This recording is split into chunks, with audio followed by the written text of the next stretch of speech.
আজ বাড়িতে কেউ ছিল না বলে তেমন রান্নারও কোনো চাপ ছিল না। তো সেই জন্য আমি আজকে চিলি সোয়াবিন বানিয়ে নিচ্ছি। তো আমি আগে থেকে সিদ্ধ করে সোয়াবিনগুলো রেখে দিয়েছিলাম। আর তার মধ্যে দিয়ে দিচ্ছি লবণ, হলুদ, চিনি, জিরে গুঁড়ো আর ধনে গুঁড়ো আর একটা ডিম।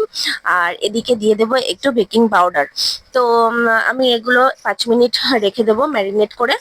আর এদিকে আমি তেল বসিয়ে দিয়েছিলাম, তো তেলটা আমার গরম হয়ে গেছে। তো ওগুলো দিয়ে দিচ্ছি এখন তেলের মধ্যে ভাজতে।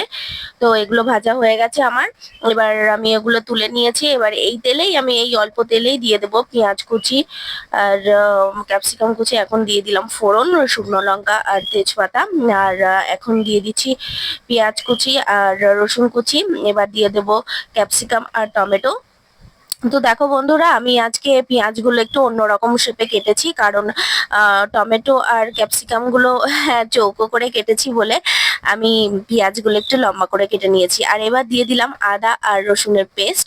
তো দেখো বন্ধুরা, বাঙালি মানেই তেল ঝাল মশলা দিয়ে রান্না, আর রং মানেই হচ্ছে লাল আর হলুদ।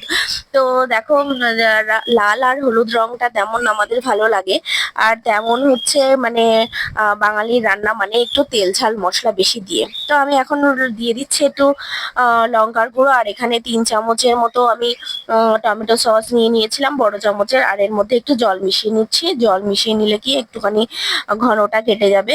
আর চিলি সোয়াবিনের মধ্যে দিয়ে দেব, দিয়ে একটু ফুটিয়ে নেব। তো দেখো বন্ধুরা কেমন হয়, খুব টেস্টি হয় এরকম ভাবে করলে। কারণ সবসময় তো বাইরের খাওয়াটা তো ঠিক নয়। আর বাইরের রকম মানে খাওয়ার মতনই জিনিস বাড়িতে যদি বানানো যায় তাহলে খুবই ভালো লাগে। তো যাই হোক বন্ধুরা, আমি এইভাবে বানিয়ে নিচ্ছি। আর যেহেতু সার্থক বেশি তেল ঝাল মশলা খেতে পারে না, যে ওর ছোট মানুষ, সেই জন্য আমি সবসময় রান্না করি তেল ঝাল মশলা একটু কম দিয়ে রান্না করার। তো দেখো আমি রান্না করে নিচ্ছি এবার চিলি সোয়াবিনটা আমার হয়ে গেছে প্রায়। একটু ঢাকা দিয়ে রাখবো।